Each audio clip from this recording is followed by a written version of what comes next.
Përshëndetje miq dhe mirë se erdhët në studion e emisionit Pa Gjurmë. Jemi live këtu në ekranin e Report TV, ku si çdo ditë dhe ditën e sotme do të jemi rreth 1 orë në transmetim dhe redaksia e emisionit Pa Gjurmë ka vendosur që ditën e sotme realisht në orët e fundit ta ndryshonte skaletën, pasi ishin përgatitur për një histori që vinte nga zona veriore e Shqipërisë, por një lajm që mbërriti në redaksi për një 79 vjeçar i cili kishte humbur këtu në kryeqytet na detyroi të ndryshonim emision ditën e sotme për t'i dhënë vëmendje historisë së Hamit Hyskos, dashur miq, i cili është larguar nga banesa e tij në 9 dhjetor dhe prej kësaj dite nuk dihet se çfarë ka ndodhur me fatin e tij. Regjia mua më njëherë më prezantoi pasaportën televizive të Hamit Hyskos, 79 vjeçari nga Skrapari, por i cili jetonte prej vitesh në Tiranë, konkretisht në zonën e kombinatit. Ai ka dalë nga shtëpia, e theksoi në datën 9 dhjetor të këtij viti.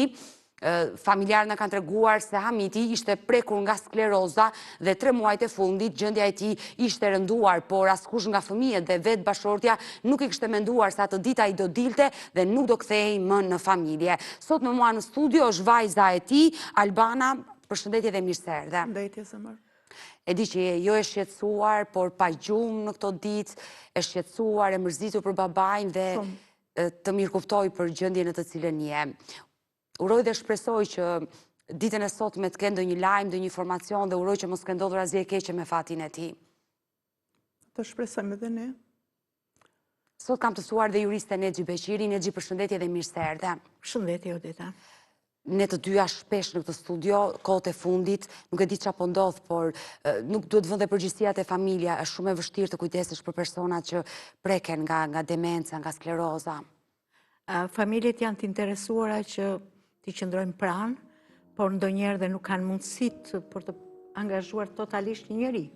Por tani mendoj se gjithë këto raste që kanë ndodhur, janë larguar nga shtëpia. Vetëm për gjatë nëntorit dhe dhjetorit mund të jenë mbi 8 persona që kemi trajtuar në studio. Atëherë kjo çfarë tregon?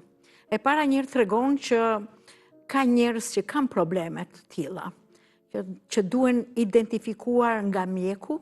Njëkohësisht dhe familja duhet të ndërgjegjësohet që duhet një kujdes i veçantë ndaj njerëzve që kanë probleme të demencës, apo siç i themi në Shqipëri të sklerozës. Domethënë kjo është një sëmundje e cila e prek sistemin nervor, që bën që të mos mbaj mend, ndonjëherë nuk di dhe çfarë veprimesh bën, kështu që janë me rrezikshmëri për jetën, për shëndetin e tyre. Ka familje që kanë kuptuar këto gjëra shumë mirë, dhe gjithnjë nuk e lëm pa shoqërues personin që ka këto probleme. Por ama ka dhe familje që ndonjëherë nuk e mendojnë që shkon deri atje rrezikshmëria, që ikën nga shtëpia dhe ti nuk di ku ta gjesh, nuk di se ku ta kërkosh në radhë parë, dhe si e sigur je edhe në anktin që ku është në jetë, s'është në jetë, ka ngrënë, ka pirë, dhe në këto net të ftohta dimri le të themi, sistemuar diku. Kështu që ardhja në një televizion e bën dhe si thuaç problemin, si thuaç e bën më prezent për një komunitet më të madh.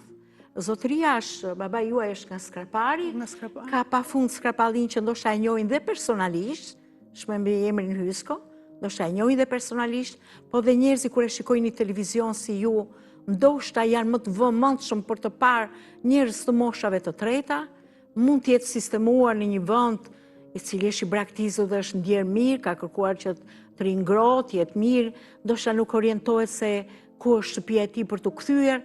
Kështu që mendojmë që nuk ka ndodhur më e keqja. Domethënë mendojmë që akoma shumë shpejt, po si thua për të aluduar për një gjë të vështirë për të pranuar.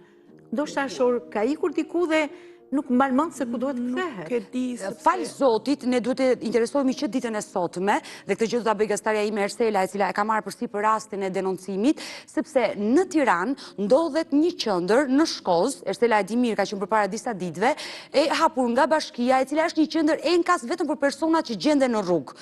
Dhe na ndodh shpesh që persona të humbur që përfundojnë në rrugë, gjenden nga policia, gjenden nga qytetarë që denoncojnë dhe menjëherë policia i dorëzon në Shkozë që është një qendër. Keni shkuar? Jo, te qendra nuk kemi shkuar. Në Shkozë. Kështu që Ersela, të lutem, mund ta bësh një telefonat në këto momente me qendrën në Shkozë.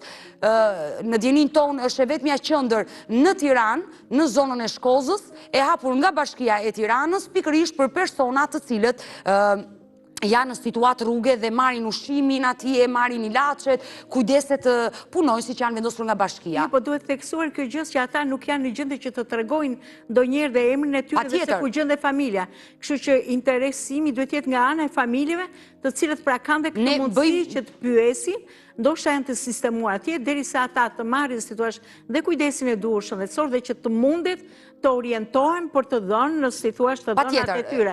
Sepse ne akoma se kemi bërë edukat që duhet karta identitetit të jetë gjithë një me vetë. E ka me vetë. Po edhe mund ta ketë humbur, nëse dim, a e ka me vetë. E ka në portofol. Gjithsesi do ta bëjmë të telefonat, do ta bëjë Ersela këtë telefonat për të pyetur pikërisht punonjësit e qendrës shkollës nëse prej datës 9 dhjetor kanë bërritur ndonjë i moshuar pranë asaj qendre i cili rezulton fatkeqësisht i humbur. E dashur do të pyes sa ka qenë ora në datën 9? Në orën 6 ka dalë. Ka dalë se dilte pa vedije, domethënë dilte 3-4 herë në ditët. E kishte këtë që dilte. Në orën 5. Në kombinat, në çfarë lagje të kombinatit jetë? Në çfarë lagje? Në rruga zone? Enrico Tellini, domethënë, po afër policisë, komisariatit numër 6 i bie. Kjo rrugë që jeton. Afër ai dilte në pazar, në kombinatëm. Sepse ora 6 vërtet është errur, por që zona është e populluar, le të themi në kombinat nator. Domethënë ka dalë prap, ka vajtur në shtëpi, ka ngrënë bukë. Do ma tërgosh të gjithë histori, por fillimisht më lejoj që të prezantoj një kronik që ne kemi përgatitur për Hamit Hyskon, të 79 vjeçar nga Skrapari, dhe rikthehemi në studio.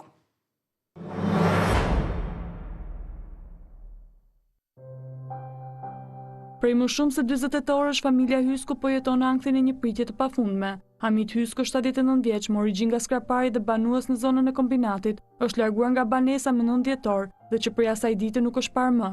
Lajmin e rëndë bën të ditur vajza e tij, e cila tregon se i moshuari vuante nga demenca, çka e rrit rrezikun e humbjes së orientimit. Sipas saj, ditën e ngjarjes Hamiti ishte në shtëpi dhe kishte vepruar si zakonisht, kishte ngrënë, kishte marrë medikamente dhe më pas ishte shtrirë për të çlodhur. Pasi ajo është zgjuar, ka dalë dhe që prej asaj dite nuk është parë më nga familjarët. Familja ka verifikuar kamerat e sigurisë së zonës, po deri më tani nuk është konstatuar asnjë gjurmë e lëvizje të moshuarit. Kjo e ka bërë situatën edhe më të rëndë, duke lënë familjen në pasiguri totale për drejtimin që ai ka marrë. Hamit Hysko njihet nga të afërmit si një njeri i qetë, por prej kohësh kishte probleme me kujtesën. Familjarët dhe të njohurit kanë nisur kërkime në zonat përreth, ndërsa njoftimi për humbjen është shpërndarë edhe në rrjetet sociale. Sot në emisionin pa gjurmë do të jetë vajza e tij, Albana Hysko, për të apeluar publikisht për çdo ndihmë që mund të çojë në gjetjen e babait të saj. Familja pret me shpresë çdo lajm për kthimin e tij sa më shpejt dhe të sigurt në shtëpi. Ja, jemi rikthyer në studio dhe po më tregoj momentin e fundit që nxori babain për kafe. Para sa ditëve? Para se të humbiste. 8 dhjetor. Jo, 2 ditë para se të humbiste dhe takova dhe ditën tjetër, domethënë, një ditë para se të humbiste, i bie në datën 8 dhjetor. 7-8 domethënë. Po në 7 7 e kam takuar, e gjeta aty te tregu, thash çfarë po bën, po ja tha më po blej, tha. Thashun po çfarë bleja dhe një të çantë të marr bukën. Thashun po ti dhe do ta blej ty, tha ishte roz kështu. Thashun nuk marr bukë me vete babi, thash. Ke ndonjë 2000 lekë shtim, tha mua. Jo, thashun. Hajde se nuk kam, i thash, hajde të çoj për pim kafe. E vajta te i moshëria aty. Tha më këtu është me vetë shërbim. Thashun. E kishte kujtesën për të ditur që ai lokal ishte me vetë shërbim. Mirë, i thash se s'ka gjë ta marrë, unë porosita, dua edhe një ujë, tha, edhe u ulëm aty. Po pinte kafe, më tha mua se jam Terezi fare për ti kur poshtë, tha. I thash hajde se po të përcjellun. Se mos më bëhesh pishman, tha. Nuk e di pse më tha këtë fjalë. Fjalët e fundit të tij që të ka thënë. Kështu më tha se mos bësh pishman që po më përcjell. E përcolla deri te zjarfiksja, u ktheva. Për në shtëpi, më tha ma idhu këtu, tha se i kishte kështu këto, për shkak se mos shtyp në makinë, se mos të bën. Kujdesi kur kalon te rrugën. Shumë. Tash më se do kthem prap lart, tash më kaloj aty te stacioni. Kishte vajtur në shtëpi pastaj, s'kishte dënë shumë, do iki, kishte dal prap. Kishte dalë, kishte ndjekur. Babi jetonte vetëm me mamin. Me mamin dhe vllajin. Dhe me vllajin. Lart është vllajin tjetër me nusën edhe me fëmijët. Dhe ju, pra në zonën e kombinatit jetoni të gjithë me pak fjalë. Po, në një shtëpi, domethënë private. Po. Kishte dalë, a ditë kishte dalë, kishte ndjekur çuni vllajin me biçikletë. Edhe ku ecste. Kishte ardhur deri te policia lart në karburant, kishte parë vëllezrit, domethënë kishte takuar ky nipi dhe kishte thënë që ka dalë ai gjyshi. E kishin marrë me zor, kupton se nuk futesh në makinë, nuk dua do ikin në një vend, kishte thënë, kur rregullon telefonat. E kishin marrë me zor e sollën në shtëpi me të vërtetën. Si e kishin gjetur lart, kështë dojnë të urca, jo, do ik, jo, s'ka. E kështë marrë nëse vlajt, pastaj me gjithë dy fëmijët dhe e kështë nxjerrë në këmbë, xhira, domethënë, në kombinat. Nuk thoshin do ikim aty te telefonat jashtë mbyllur, jo do ikim këtu, kupton, është i pavedishëm. pavedishëm. Për atë që kërkonte dhe nuk dinte ku donte dhe vetë shkonte. Do iki këtu, pastaj kishte ardhur poshtë, hajde ikim, kishte tani, jo, gjyshi do ikim, erdhi në shtëpi, rehat, nuk u ndihet. Domethënë ditën tjetër kishte qenë i qetë. Ditën tjetër takoi prapun, aty duke blerë gjëra. Tashun çfarë po bën, babi, mua më ruan ti, më tha mua. Ikën në shtëpi, tha, se nisë do ikësh në punë. E më ngeli kështu se s'doja që se kishte njerëz, kupton. Që ta ndiqje babajnë. Që ta ndiqje, apo e shifja kështu. Se qa bleu diçka aty dhe iku. Moran telefon mamin, a erdhi. Në rregull pastaj, ditën tjetër që ka humbur, kishte dalë 2-3 herë, në orën 5 ishte kthyer. Dhe ndalemi te data 9 dhjetor, sepse atë ditë ai ka dalë për herë të fundit nga shtëpia, por le të themi ishte agresuar pak ditët e fundit. Me përgjigje që jepte. Kishte 2 javë, domethënë që nuk ishte aty ku duheshte për 2 javë. Nuk ishte i kthjellët. Dobësuar, po dhe do më kishte rënë shumë edhe kështu në Fizikisht, domethënë. Edhe dilte që kërkonte dilte edhe natën, domethënë. Kjo se ka bërë këtë, asnjëherë. E ka bërë domethënë këto 2-3 javë të fundit. Babai sa kohë kishte që ju e kishit kuptuar që ishte prekur nga domethënë ai mund të ketë pasur, po ne thoshim si pleqëri se i shtojnë pleqt kur plaken këto. Të gjithë fëmijët shtu gënjen nga prindrit apo gjyshrit kur i kap demenca që hëse ka mosha edhe nuk e kuptojnë që ajo përparon shumë dhe vjen një moment që në gusht, domethënë që ka shfaqur më shumë se dilte shumë shpesh e thamë na bapa na kjo, domethënë aty në gusht e ka marrë. Kur themi ju e kuptuat që ishte prekur nga demenca, ai i harronte në bisedat që bënit me njëri tjetrin? Jo, kështu të më thënë, kujtonte gjërat që kanë kaluar i kujtonte shumë mirë. Me të shkuarën e ti, me detaje. Dhe besoj skraparin. Po, shumë. Vëndi ku ishte rritur. Çdo gjë që kaluar, që fëmijërie, ç'a ishte bërë më vonë, çdo gjë e mbante prefekt. Këto që bënte, domethënë, e këtu nuk tajte shumë përshtypjen që ky s'ishte mirë. Jeni interesuar në skrapar, mos ka vajtur atje? Jo, kemi interesuar, kemi dhënë çdo gjë. Zënixhi, ta bëj një pyetje. Po. Ju thoni që kishte probleme të demencës, e thoni ju vetëm se shifni që harronte diçka ose i pa përqendruar apo keni vizituar? E vizitoj. Jo, vetë, domethënë, bajtë kam bajtë të neurologja, të vërtetë s'ma dha familjarja më ka detyruar se ky vinte për të marrë ilaçet e tensionit edhe domethënë se donte vizitë në syt, me thënë tani si historikisht donte vizitë në syt, më dhëmi syt, thoshte. Vinte për të vizituar, ajo thoshte nuk e problemi, jepte ilaç. Ky thoshte jo, do i bëj operacion. Kupton si po gjë në syt nuk ishte. Edhe një më dy dhe i vinte asaj familjare, si thoshte që s'ka si po tha në një, mjekës familjare, s'ka si në shkresi jo. Edhe jam mërë në telefon, më mori më më moj Alban, qa kërkon babi, më thë më ka ardhë 2 herë këtu, tha bënd sa veprime të pa kontroluar, a kupton. Më thot tha ka si në një gjë, tha ma shko të hojët e neurologja, se kjo nuk më kështë thëmë për para, po kjo nuk vinte. Dhe asot, do më thënë, do më para se të mbise nuk e ka planuar që kjo është i smur ose që... Nuk arin dhe ta kuptonte që ishte i smur. Po jo, në përgjithësi, këto që kanë probleme neurologjike nuk e pranojnë. Edhe në qofse një afërm i familjes nuk e pranojnë, në qofse i thotë. Kështu që tani kjo duhet të rrequr pak vëmendje dhe njerëzve që kur shikojnë gjëra të tilla mos ja lënë në dorë personit. Apo moshës. Po, jo, po dhe që thuaj shko bati kontrollo. Nuk bëhet ashtu. Sepse e para njëri që është shumë e vështirë ta pranoj që mbas 78 vjetësh i ka dalë një problem neurologjik. Do më thëmë probleme mendore. Pra e ka të vështirë ta pranoj babaj atë gjë. Se thotë unë kam punuar, kam mëftuar e tëra, i kam rritur kalamajt mrekulli, jam shumë mirë. Nuk e pranon këtë gjë. Kështu që janë familjare që duhet të interesohen dhe si thuash me mënyrat e veta ta çojnë ta vizitojnë, kontrollojnë dhe mundësisht edhe ta ndjekin gjithë curin e babajt apo të nënës. Po flas me një gjuhë të thjeshtë. Në ato mosh, pleqëria thonë shqiptarët, bëhet si fëmija. Dhe Albana po e tërgojnë që me forcë e morëm atë dita fusin në shtëpi, sepse nuk donte të futes asë në shtëpi në orë të vonat të natës. Shko, ka një ide, se flasim për të na kuptuar dhe më mirë. Problemet neurologjike, ose problemet mendore, ose shëndeti mendor, ka ilaçe dhe kurohen, Odeta. Po, patjetër. Njerëzit kanë frikë të konstatojnë një gjë të tillë, ka ilaçe. Unë e bëjmë të shumë mirë, mama ime pësoj një goditje, do më thënë mosha vetë 84 vjeç, ka marrë dosje mjekësore, unë dhe bashkëshorti im, kemi ardhur në Tiranë, kemi gjetur mjeku më të mirë, morëm ilaçet, për 2 javë mama e tregonte historitë kur kishte qenë 20 vjeç. Mbante mend emrat, i tregonte gjithë shoqet e punës, kolegët e punës, që aktivitete kishin bërë, veprimet e fëmijëve të vetë e tëra. Që do të thotë Medikamentet bëjnë efektin e tyre. Ti të zë një grip, ose të dhëmbin vesh, ka të dhëmbin vesh, të syt, me rilançe dhe truri ka nevojë jo vetëm që të ushqehet mirë, jo vetëm që të ruhet nga tronditjet e mëdha, nga problemet e ndryshme që dalin jetës, jo vetëm që për t'i kaluar ato mirë edhe bukur, por njëkohësisht ka nevojë edhe kur sëmuret, kur goditen qendrat të caktuara të trurit njerëzor, ato duhen riparuar. Dhe shkenca mjekësore ka avancuar. Ato mund të përmirësohen, të rigjenerohen qelizat dhe të kthehen në normalitet. Njerëzit kanë frikë nga këto gjëra. Të pranojnë. Kanë frikë ta pranojnë, kanë frikë ta, si thua, ta ndjekin këtë problem shëndetësor, kanë frikë që të ballafaqohen çdo ditë dhe të shërbejnë pikërisht asaj moshe e cila më shumë se sa fëmijët e vegjël ka nevojë për dashurinë e njerëzve, por njëkohësisht dhe kujdesin mjekësor. E dashur, Albana, babai mori medikamente? Po. Pra, ju arritët ta çonit dhe... Jo, e kam takuar vetë atë neurologen, te klinika mund ta zë, te 21-shi. Po, poliklinikë shtetërore. Po, edhe ka shërbim të mirë. Po, janë gjithë specialitetet. Edhe ajo, domethënë, më ka dhënë mjekimin, sa i thash shu, për babin më ka dhënë mjekimin. E ka vazhduar që të ushqyesi trurit e të gjitha. Po, duan të qetësuesi, po.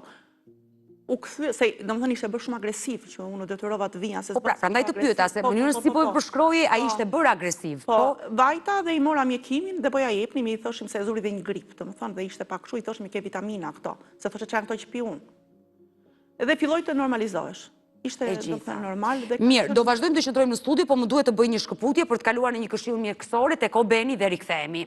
Jemi rikthyer në studio dashur miq dhe ditën e sotme po flasim për historinë një 79 vjeçari nga Skrapari, i cili rezulton i humbur për familjen e tij prej datës 9 dhjetore. Gjeja të më ndihmoj edhe një herë me foton dhe pasaportën e Amit Hyskos, që kushdo që është duke na ndjekur në këtë transmetim live mund të na ndihmoj me informacione, kushdo që e ka parë këtë të moshuar, këtë 79 vjeçar, ai është larguar nga banesa e tij në datën 9 dhjetor, rreth orës 18 mbasdite, nuk është kthyer më në shtëpi.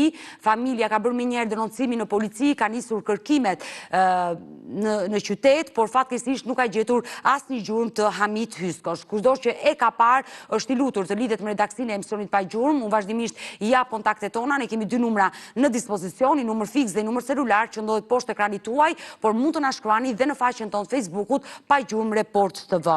E dashur Albana, dalemi te 9 dhjetori, çfarë ndodhi atë ditë? Pra ai ka dalë 3 herë, është rikthyer dhe pastaj herën e 4 iku dhe nuk u kthye më. Kështë mami ku vete, kështë mami se është ftohtë ku vete, po e dori me ty unë, kështë thënë, a kupton?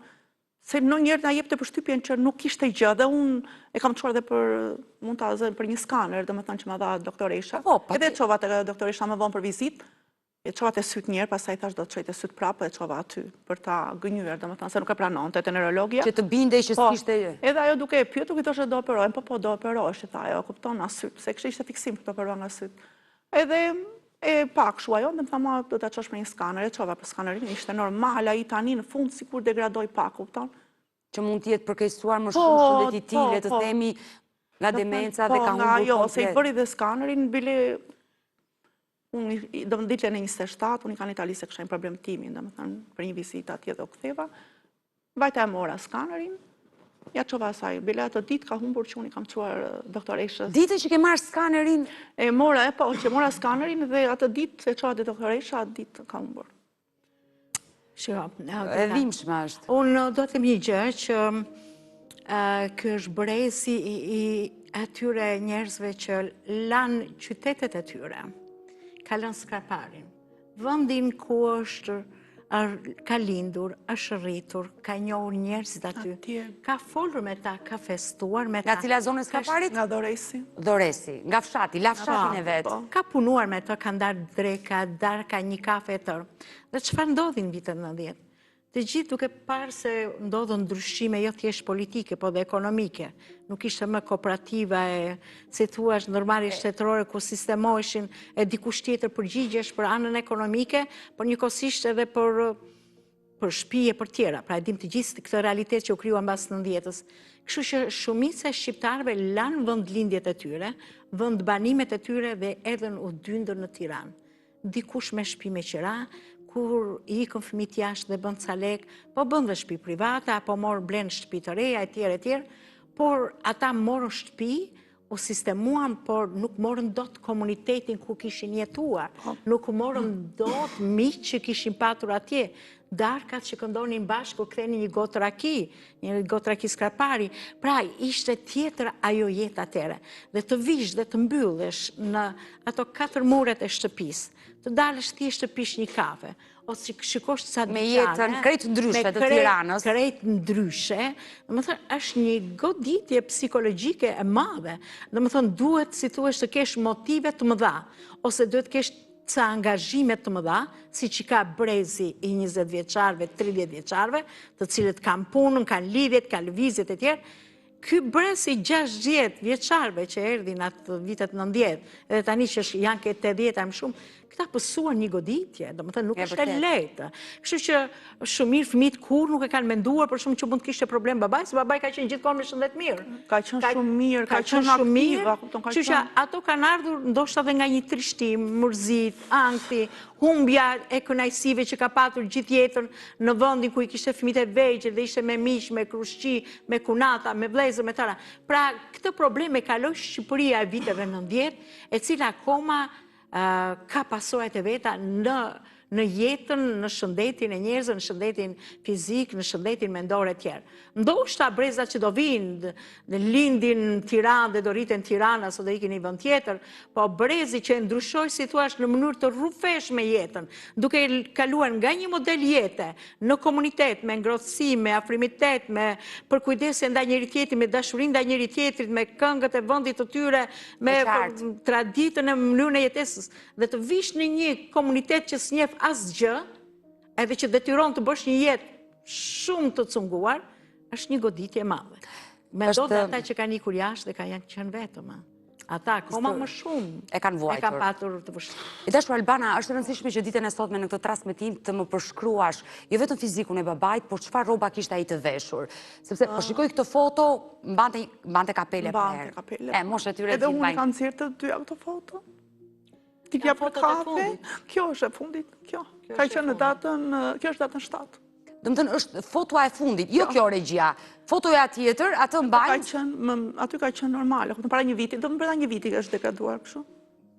Ka qenë shumë normale. Kjo është fotoa e fundit që ti ke bërë babait? Jo, është ajo tjetra. Ajo me palton e zezë? Po, që është dëpsuar. Atëre, fotoja tjetër regjia, ishit ju në rregull, me foton e dytë, ajo është fotoja e fundit, e shkrepur, le të themi 2 ditë përpara se ai të largohej në mënyrë të pavedishme edhe duke që është dëpsuar. Po, dëpsuar shumë. Krahasimi të 2 fotove. Brenda vitit, domethënë, ajo foto është brenda vitit që është nxjerrë, domethënë, që ka dalë aty me mua pra për kafe dhe ajo që është para, domethënë, datën 7 ka qenë. 7 dhjetor. 2 ditë përpara se të humbiste.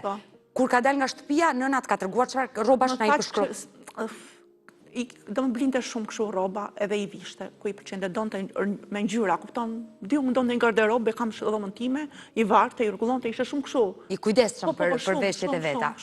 Edhe i vishte, i blinte, edhe vishte ditë e lartë.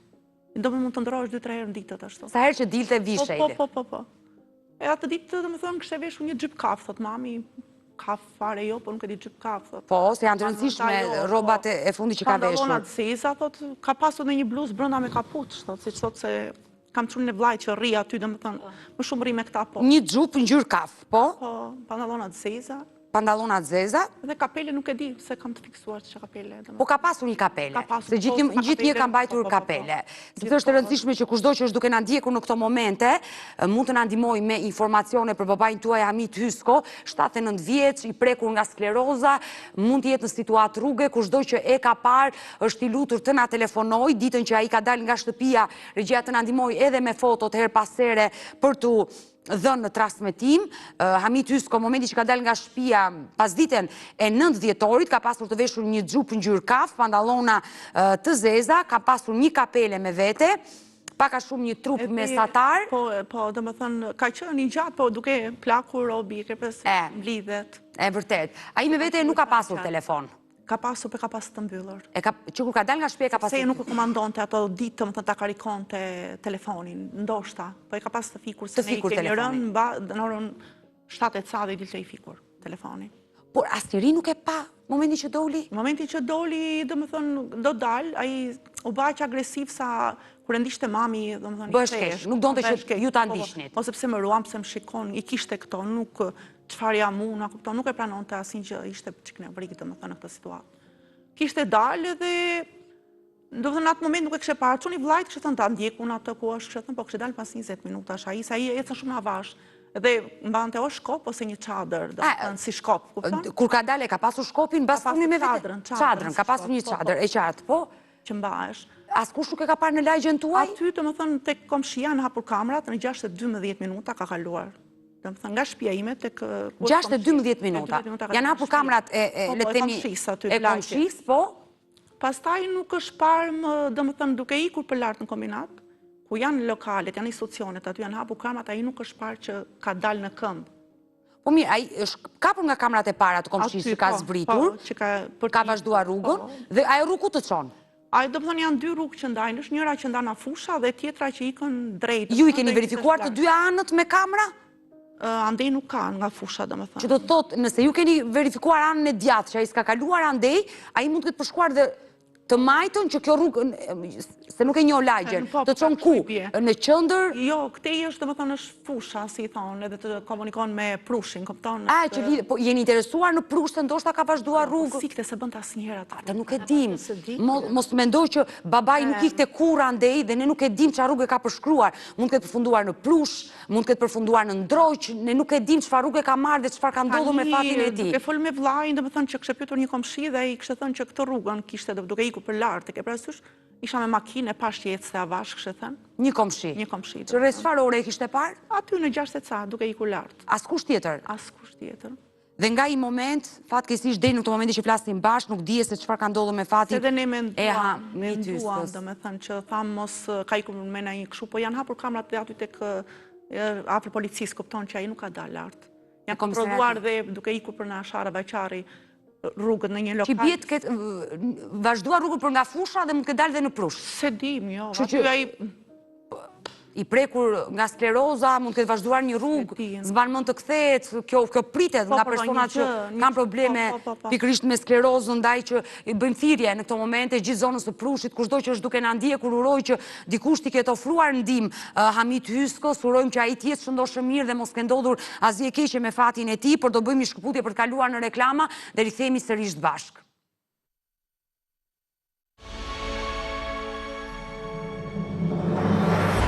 Mirë, jemi rikthyer në studio dashur miq, jemi në minutat e fundit. Kushdo që është duke na ndjekur në këto momente apo kushdo që ka hapur televizorin në ekranin e Report TV, ditën e sotme studio e emisionit Pajgjurmë po flet për një të moshuar nga Skrapari, një 79 vjeçar me emrin Hamit Hysko, i cili fatkeqësisht është larguar nga banesa në datën 9 dhjetor dhe deri më sot nuk dihet asgjë për fatin e tij. I moshuar ishte prekur nga skleroza, ka dalë pasditen e datës 9 dhjetor rreth orës 18 dhe nga i moment fëmijët bashortja kanë bërë kërkime kudo në teren, kanë pyetur fqinj, është bërë denoncim në polici, por nuk është gjetur asnjë gjurmë me tij. Kushdo që mund ta hasi në rrugë, një person të ngjashëm me Hamit Hyskon, që është pikërisht fotoja e tij, një ndër fotot e fundit të 79 vjeçarit, një foto që është shkrepur nga vajza e tij 2 ditë përpara se ai të humbiste. Është i lutur, qoftë dhe anonim, të lidhet me studion e emisionit Pajgjurmë ose të njoftojë menjëherë policinë, pasi Hamit Hysko është i humbur dhe kërkohet nga fëmijët dhe bashkëshortja. Ditën që ka dalë nga shtëpia, ka pasur të veshur një xhup kaf, pantallona të zeza, mban një kapele, ka pasur një çadër me vete, nuk e dim nëse e ka, por si shkopat. E mbante si shkop dhe me vete vajza Albana tregon se në portofol ai ka edhe mjetin e identifikimit dhe uroj që ta ketë atë portofol. E dashur Albana, unë në fillim të programit thash për një qendër në zonën e Shkozës dhe Ersela më shkrua në këto momente që është lidhur menjëherë me shërbimin social dhe kanë konfirmuar që prej datës 9 deri më sot asnjë person i ri nuk ka hyrë. Le të themi që e menduam si një opsion se ndoshta mund të kishte përfunduar atje. Por gjithë dyshimet e tua më të mëdha janë që diçka ka ndodhur brenda zonës së kombinatit. Domethënë se që dije që kemi verifikuar në kamerat, vëllezërit domethënë ka rënë një kështu diçka ka ndodhur këtu, thonë, është diçka. Tani ku s'vetë mendja, ja ka shtypur në një makinë, kanë marrë, kanë hedhur diku, ja Po që s'ka asnjë shenjë për... Kjo është opsioni të gjithë që e mendojnë që të gjithë të gjë. Çdo fëmijë që vjen në këtë studio, gjëja e parë kur i humb prindi, nëna apo babai, aty shkon mendja. Kupton, sërse nuk e kanë dhënë shumë ujë në zjarr, po them atë që është të vërtetën, sepse kanë denoncuar që në orën 11 të datës 9, si e kërkuan në gjithë Tiranën, se thanë mos ka dalë siç e gjetën një herë andej nga Se baba ishte larguar edhe përpara? Është larguar një javë më para, e gjetën te piramidat. Do të thënë një javë përpara se data 9 dhjetor, po si ishte larguar atëherë? Kishte i për autobusit edhe kishte ikur. Kishte përfunduar në qendër. Po, e gjetën në qendër. Që mund të jetë ky opsioni. E kishin gjetur atje, domethënë po kishte telefonin e hapur, domethënë edhe folën, e morën telefon. Po, e morën telefon. Por ai nuk dinte të shpjegonte se ku ishte. Jo, e diun ku jam, a kupton? Thjesht e kërkuan me makina dhe i gjetën. Edhe ku kësha ardhur, me zorë kësha ardhur, kupton? Në shtëpi. Pra situata e ti ka që gëqaj, edhe kur i thanë që, prandaj thash që 2 javë të fundit u rëndua, më shumë, domethënë se ishte të bëje muhabet me të, thoshe po ky po tallet me neve, kupton? Nuk të jepte përshtypjen që. Jo, fare, edhe në shtëpi, domethënë thoshin atë na vënë ne në lojë qysh sepse për jashtë kur fliste me njerëzit, thoshin ky s'ka gjë, fliste shumë normal, i njifte, pyeste për familjen, ose kur bënte telefonatat ai bënte shumë përpara po i kishte rradhuar kohë të fundit. Kur fliste në njëri thoshte ç'kemi si e i pyeste domethënë nga për të gjitha, ne thoshim po ai ishte ky që deri çfarë donte të ikte me zor, pastaj kur telefononte një daj për shembull, e pyeste si njëri normal. Ndryshonte sjelljen, Ndryshonte, po. Ndoshta përveç demencës mund të ketë patur edhe ndonjë çrregullim tjetër, le të themi që nuk keni mundur dot për të diagnostikuar me mjekët, por kjo është një fatkeqësi e madhe në atë moshë. Sepse atë ditë ka pas telefonin e hapur, kurse dje ka pas të fikur direkt, domethënë, ka pas pakarikuar, nuk e di mirë, se nuk. Ne urojmë që mos ka ndodhur ato që ju dyshoni aksident, sepse nëse do kishte ndodhur ndonjë aksident dhe unë kam shumë të vështirë kur flas për të moshuar të humbur, që fatkeqësisht një pjesë e mirë e tyre që kemi trajtuar në studio i kemi gjetur pa jetë dhe uroj që ai të gjende, se sa më shumë ditë të kalojnë, aq më e vështirë bëhet edhe për ju, edhe për ne si gazetar, por edhe për policinë humbja. Gjithnjë familjarët i rekomandoj të interesojnë dhe në morg, se ndonjëherë mediat nuk mund të bëjnë publike çdo lajm që mund të ndodhi brenda kryeqytetit 24 orë. Është rëndësishme të bëhet edhe një verifikim në morgun e përgjithshëm të Tiranës, aty ku çdo trup që gjendet i pajetë, i pa identifikuar dërgohet në morg. Po do kishte, se policia shumë afër aty, ne policinë kemi shumë afër. Do kishte thënë ndonjëri që është gjetur filani, domethënë, është gjetur një person. Se policia nuk e di, është denoncuar që në orën 11. Logjikisht i ke shumë të drejtë. Se në momentin që gjendet një trup, policia e ka një denoncim dhe gjën e parë, por ndodh, më ka ndodhur që policia të humbrin e ka gjetur, e ka çuar në spital, spitali ka dhënë një surum dhe e ka nxjerr për jashta dhe i vazhdonte prap i humbur. Qa nuk ka ndodhur, çuditëra në Shqipëri. Po duhet bërë dhe ky verifikim, por gjithsesi unë uroj dhe shpresoj që ai të jetë mirë. Kjo është e rëndësishme. Unë të premtoj që çdo informacion që do vi edhe pas transmetimit, ne do i verifikojmë në kohë reale. Uroj që ta i gjejmë babain tuaj. Nuk i di, do të nuk po bëjnë 2 ditë që mos ta thot askush që kam parë këtu, është këtu, nuk e di, nuk. Ndoshta edhe nuk e kanë ditë njerëzit se ku të njoftohen, nuk e di. E kemi hedhur se e kanë parë në rrugë, por nuk e kanë menduar që është pikërisht njëri i humbur. E keni shpërndar në të gjitha rrjetet sociale dhe keni bërë shumë mirë. Që e keni shpërndar. Dhe policia se ka vënë një zjarr fare. Në fakt e kemi marrë në telefon, unë kam marrë dhe 112, më ka thënë që ku e keni bërë denoncimin, domethënë më ka thënë çka ka veshur babai sa kur është larguar. Se policia darkë kur kontrollon zonat dhe Tirana është e boshatisur, të gjithë këta që janë në situatë rrugë identifikojnë shumë kollaj në një Tiranë që është në orët e vona të natës dhe bosh, se sa në një Tiranë ku është ditë dhe kam qytetar, por gjithsesi ne do jemi bashkë në kontakt. Zonja Nexhi, unë të falenderoj që të pata ditën e sotme në studio. Ke një mesazh të fundit që do të përcjellësh? Kush e shikon të na lajmëroj, sepse po e presim në shtëpi. Nuk e di, inshallah gjendet gjallë, do Zoti. Urojmë dhe lutemi. Mirë, me historinë e Hamit Hyskos dashumish, kemi ardhur në fund edhe përmes ditën e sotme. Ju falenderoj që ndruat me mua. Bashkë ritakojemi të hënën live ora 16 këtu në ekranin e Report TV.